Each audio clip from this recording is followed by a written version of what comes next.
দিদির ননদ? হ্যাঁ। ননদিনী রায়বাগিনী তো? বৌদি, তোমার বোনেরা আমাকে নিয়ে যে হাসাহাসি করছে, এগুলো আমরা একদম পছন্দ করি না। আমি কিন্তু তোমার ছোট আদরের ননদ, তোমার বোনেদের বারণ করে দাও। আফটার অল আমরা তোমাদের বাড়ির অতিথি। হ্যাঁ বৌদি, একটু কম কথা বলো। তুমি নতুন বউ, এরকম হ্যাঁ হ্যাঁ করে হাসবে আর এরকম এত কথা বলবে?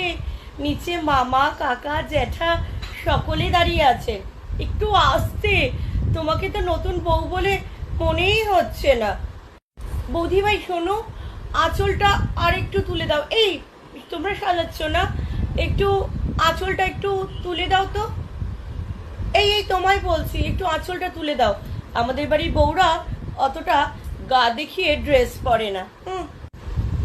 ঠিকই তো আছে, কোথায় খারাপ লাগছে? তোমায় যেটা বলেছি বোন, তুমি সেটা করো।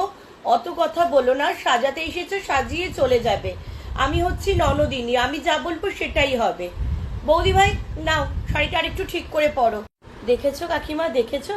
বৌদি তো পুরো একদম এরকম এরকম এরকম এরকম এরকম এরকম, চোখের কি ইশারা! বাবা, আমরা তো ভাবতেই পারি না নতুন বউ এখন থেকেই দাদাভাইকে এরকম করে।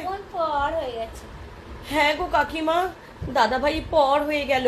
জানো, ওরা তো দরজা আটকে ভাবছিল ওই মানে দাদাভাই শালিরা টাকা নেবে। আমি একটু গার্ড করছিলাম যাতে একটু কম নেয়, তাতে দাদাভাইয়ের কি রাগ! আমার দিকে তাকিয়ে বলছে, শিল্পা এটা তুই ঠিক করলি না, আমি তো ওদেরও জামাইবাবু। বলো কি বলবো, দাদাভাইটা আমার না পর হয়ে গেল। শুধু মায়ের কথা ভাবছি গো। হ্যাঁ মা, হ্যাঁ বিয়ে ঠিকঠাকই হয়েছে, তবে এই বউ নিয়ে তুমি ঘর কি করে কতদিন করতে পারো দেখো। আসলে বউয়ের তোমার চোখের, নাকের, মুখের যা ইশারা, কি বলবো তোমায় মা। এখন থেকে তোমার ছেলেকে আঁচলে বেঁধেছে। দেখো কতদিন তোমাকে যত্ন করে, আদর করে রাখে। না না, দাদা ভাইও তো পুরো একদম বৌদির আঁচলের তলায়। হ্যাঁ, শ্বশুরবাড়ির লোক নিয়েই মেতে আছে। নতুন বর, কি বলবো মা, মনে হচ্ছে যেন ওরই শ্বশুরবাড়িটাই সব। এই শ্বশুরবাড়ির লোকেরাই তোমার ছেলেকে জন্ম দিয়েছে। কি বলবো মা, আর বৌদির যা ব্যবহার, আসি আরো অনেক কথা আছে বলবো।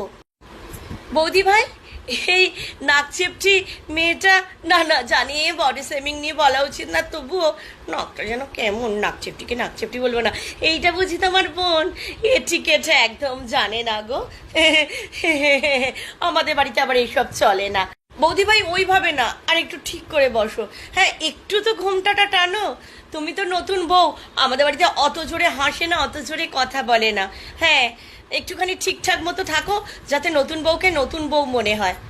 এই না না, আমি জামাইবাবুর সঙ্গে ছবি তুলবো। কি জামাইবাবু? আচ্ছা জিজুই না হয় বলবো তোমায়। বলছি জিজু, দিদিকে তো বাঁ দিকে রেখেছো, আমাকে কোথায় রাখবে? তোমার ওখানে? আমি তো হৃদয়ের কথা বলছিলাম। জিজু তুমি হয়তো রাগ করেছো, তখন আমি মুখটা ঢেকে রেখেছিলাম কেন? আসলে আমার এত বয়ফ্রেন্ড, কে কখন কোথা দিয়ে দেখে ফেলে। এই বিয়ে বাড়িতেও হয়তো খুঁজলে 4-5টা পাওয়া যাবে। সেজন্যই তো মুখটা ঢেকে রেখেছিলাম। বাট ডোন্ট ওয়ারি, আমার দিদি ভাই একদম সেরকম নয়। তুমি তো আমার আদি ঘরবালি। জিজু তুমি সবসময় হাতটা ধরো, ছাড়ো না। হ্যাঁ হ্যাঁ, আমি তোমার আদি ঘরবালি।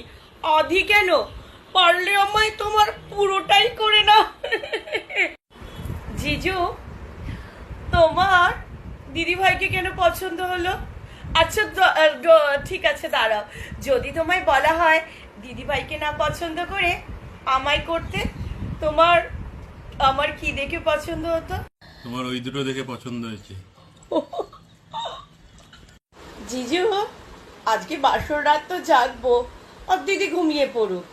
তুমি আর আমি হাওয়ায় রাত্রিবেলা একা বারান্দায় আড়ালে হারিয়ে যাব।